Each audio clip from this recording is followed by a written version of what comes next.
Suasana di Pekan Kecil Terung di pagi Selasa dalam musim tengkujuh cukup lembap. Lopak-lopak yang terdapat berhampiran bangunan-bangunan kedai di situ ditakungi air akibat hujan yang memanjang pada sebelah malamnya. Saya dan Datuk masih lagi duduk di warung kopi sebelah kanan jalan yang menghala ke Kuala Terung. Di perhentian bas terdapat kira-kira 10 hingga 15 anak-anak muda yang menanti bas. Mereka mahu ke Bandar Taiping untuk menonton filem Melayu. Datuk mula resah. Air kopi sudah habis di cawan. Udaludin, iaitu kawan Datuk, belum juga tiba. Jam di dinding warung sudah menunjukkan pukul 10 pagi. Saya mengambil akhbar utusan Melayu milik tuan punya warung yang terletak di meja sebelah. Agaknya ada aral di jalan. Keluh Datuk. Saya renung wajah Datuk dengan senyuman. Orang silih berganti keluar dan masuk ke warung. Tiba-tiba, Datuk menekan pangkal ketiak kanan dengan tangan kiri. Alamat kurang baik ni, ujar Datuk tenang. Maksud Tok apa dia? Kalau dia datang, kita tak boleh pergi ke Kuala Terung sebelum matahari berkalih tempat. Kalau pergi juga, susah diri kita.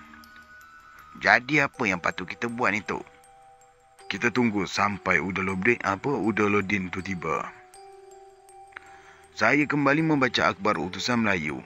Tepat jam 11, Udaludin pun sampai dengan teksi sapu Bluebird warna biji kundang. Udaludin meminta maaf. Menurutnya, dia singgah di pejabat pos Pantai Remis menemui menantunya yang bertugas di situ. Di Pantai Remis, dia naik pula teksi sapu dan berhenti di Pekan Pancur untuk membeli buah kelapa dan nangka sebagai buah tangan kepada keluarga rumah yang akan ditemuinya. Begini sajalah, aku tak dapat pergi sekarang. Kira-kira pukul 5 petang ni, kau tunggu aku kat situ dan kita pergi bersama, kata Datuk kepada Udaludin. Sebabnya, kau jangan tanya, itu hal aku. Di mana kau nak duduk sementara menanti pukul 5? Datuk terus membayar harga minuman. Dia merenung muka saya sambil tersenyum. Kemudian kami bertiga keluar daripada erut warung menuju ke jalan besar. Begini Lodin, aku ni nak pergi ke kampung air kuning. Pukul 4.30 aku datang. Kau nanti ambil aku di sini ya? Baiklah. Engkau sediakan batang tepus, bunga durian 3 kuntum dan mayang pinang berbunga sulung serta 7 helai daun sirih yang bertemu uluran. Lagi? Tak ada apa-apa dah. Kalau kau tak tunggu, aku terus balik tau. Mesti. Saya mesti tunggu. Udaludin ketawa kecil. Datuk dan saya terus naik bas menuju ke kampung air kuning. Rumah yang kami tuju adalah sebuah rumah berbumbung limas yang letaknya tidak berapa jauh dari rumah pendekar Mior Abdul Rahman, iaitu seorang guru seni silat gayung yang terkenal. Kata Datuk, penghuni rumah itu adalah kenalan lamanya. Kami jadi hampa bila mendapati pintu dan tingkap rumah itu tertutup rapat. Seorang jiran memberitahu bahawa tuan rumah dan keluarganya sudah pun pergi ke Pontian Johor kerana urusan nikah kahwin anaknya. Datuk membuat keputusan untuk pergi ke Kampung Lalang di Padang Rengas. Tetapi keputusan itu segera ditukar oleh Datuk dengan alasan terlalu jauh.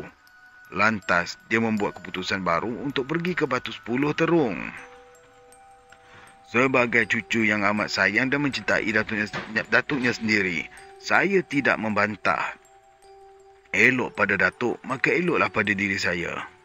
Datuk terus mencari teksi sapu di Pekan Cangkat Jering.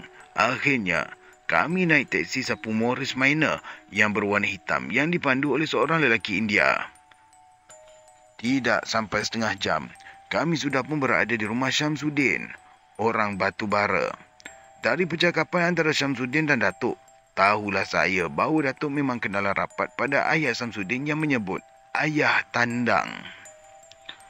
Sebelum saya bertanya masuk perkataan itu, Datuk telah menerangkan Ayah Tandang merupakan suatu perkataan yang berunsurkan penghormatan tinggi pada orang tua di kalangan keturunan orang Batu Bara. Begitu jugalah Datuk bercakap dengan Syamsuddin. termasuklah kisah-kisah pengalaman Datuk bersama arwah ayah Samsudin. Berlayar dari Sumatera membelah Selat Melaka menuju ke Pangkalan Baharu waktu mula-mula dahulu.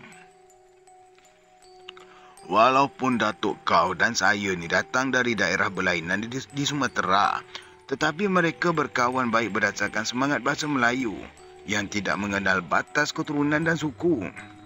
Ujar Tandang Syamsuddin sambil mengerling tajam ke arah saya. Datuk tersenyum sambil berkata, "Saya tahu sangat perangai ayah awak. Cepat panas baran, keras kepala dan berani. Saya puji dengan sifat tegasnya." Agaknya memang begitu sifat orang batu bara yang suka merantau. Jelas Samsudin sambil menyatakan keturunan orang batu bara tidak banyak terdapat di Malaysia, kecuali di beberapa kampung di sekitar daerah Dinding, yang sekarang ini dipanggil sebagai Manjung, iaitu di Kampung 40 Pantai, Kampung 40 Pantai dan Kampung Baru Lumut. Salah seorang daripada orang batubara itu telah meneru ke Bandar Lumut serta Teluk Robiah dan pernah berperang dengan Angkatan Tentera Siam serta Belanda di Pulau Pangkur.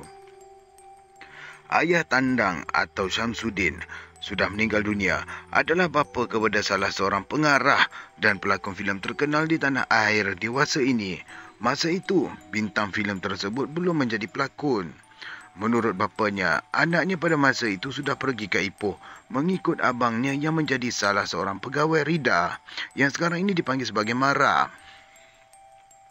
Hingga kini, saya tidak pernah berhadapan dengan bintang terkenal itu kecuali melihat lakonannya di dalam filem.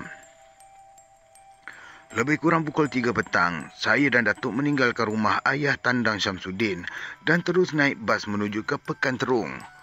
Uda Lodin tidak mungkir janji. Dia menanti kami di tempat yang dijanjikan. Pukul 5.30 petang, dengan menaiki kereta salah seorang penduduk Kuala Terung, saya dan Datuk pun sampai ke tempat yang dituju. Kami menginap di sebuah rumah yang terletak berhampiran dengan pengkalan nelayan. Perkara pertama yang dilakukan oleh Datuk ialah pergi melawat ke tanah perkuburan. Ada beberapa perkara yang perlu Datuk lakukan di situ. Datuk hampir mahu membatalkan kerja-kerjanya bila diberitahu bahawa kubur orang yang disyaki dengan kejadian itu dikebumikan di Kampung Terung dan bukanlah di Kuala Terung. Bagaimana? Tanya Udaludin. Mana dia rumah yang selalu didatanginya? Tanya Datuk. Udaludin menunjukkan sebuah rumah yang letaknya tidak jauh daripada tempat saya dan Datuk menginap. Bentuk rumah itu agak sederhana dengan atap rumbia dan berdindingkan papan lidah. Kedudukannya agak terpencil dengan rumah-rumah yang lain di dalam kampung tersebut. Saya, Udaludin dan Datuk terus menuju ke rumah tersebut. Udaludin memperkenalkan Datuk kepada tuan rumah yang berkulit hitam manis, berdahi luas dan rambutnya kerinting. Setelah bercakap dengan beberapa patah perkataan, lelaki itu mempersilakan kami naik ke rumah. Perkara pertama yang diajukan oleh Datuk pada lelaki tua yang menjangkau usia 50-an ialah, seminggu berapa kali dia datang? Boleh dikatakan pada setiap malam. Apa yang dibuatnya? Dia makan sisa makanan yang lebih di dapur. Sejak awak berikhtiar mengalaunya, apa pula yang awak dapat? Lelaki itu terdiam. Biji matanya tertumpu ke wajah saya. Dia berkisar duduk sambil memicit dagu tirusnya berkali-kali. Datuk kerutkan dahi dan Udaludin juga meraba misai tebalnya. Tak ada mendatangkan kesan. Dia tetap macam dulu. Ujar lelaki itu dengan tenang sambil memberitahu 4 orang anak yang tinggal bersamanya sudah berpindah ke rumah lain. Kenapa yang awak tak pindah? Soal Datuk lagi. Buat apa nak menyusahkan orang? Sahutnya dengan jujur. Jadi sekarang ni apa rancangan awak? Tanya Datuk lagi. Lelaki itu kerutkan dahi luasnya hingga bergaris 4. Tak ada apa-apa rancangan. Saya bimbang benda ganjil itu sudah mula mengacau orang lain. Saya takut rumah saya akan dibakar oleh orang yang tidak dapat mengawal perasaan. Sebab Mereka yakin benda itu adalah isteri saya. Kau percaya ke dengan mereka tu? Tanya Datuk lagi. Lelaki itu nampak resah dan gelisah. Tanpa ditanya oleh Datuk, lelaki itu memberitahu dia juga yakin bahawa makhluk yang selalu mengganggunya itu adalah isterinya. Kerana setiap kali makhluk itu datang, dia pasti memanggil namanya dan suara itu serupa dengan suara isterinya. Ada kalanya, semua barang-barang di dapur seperti bawang dan cabai berubah tempat. Satu kegemaran yang biasa dilakukan oleh isterinya sebelum meninggal dunia. Saya ni mau berikhtiar untuk menghalau dia. Nada suara lelaki itu lembut tetapi mengandungi harapan yang besar. Dia nampak resah dan sepasang matanya tertumpu ke wajah Datuk dan Udaludin. Saya bawakan orang yang boleh menolong awak lah ni, kata Udaludin sambil menepuk 2 kali bahu Datuk yang berada di sebelahnya. Datuk tersenyum. Datuk terus membisikkan sesuatu ke telinga lelaki itu. Dengan tenang, lelaki itu menganggukkan kepala. Datuk menghampiri Udaludin. Barang yang ku minta, sudah kau sediakan? Tanya Datuk pada Udaludin. Saya lihat Udaludin anggukkan kepala, macam ayam jantan jumpa ayam betina. Aku mau tidur dekat sini dan kau bawakan barang-barang tu ke sini. Beritahu Datuk pada Udaludin. Rumah yang saya sediakan tu tak sesuai ke? Sesuai. Aku kira di sini lebih baik, jawab Datuk dan Udaludin pun terdiam. Udaludin pun meninggalkan kami di situ. Udaludin pergi mengambil barang-barang yang disediakan untuk dibawa ke rumah lelaki itu.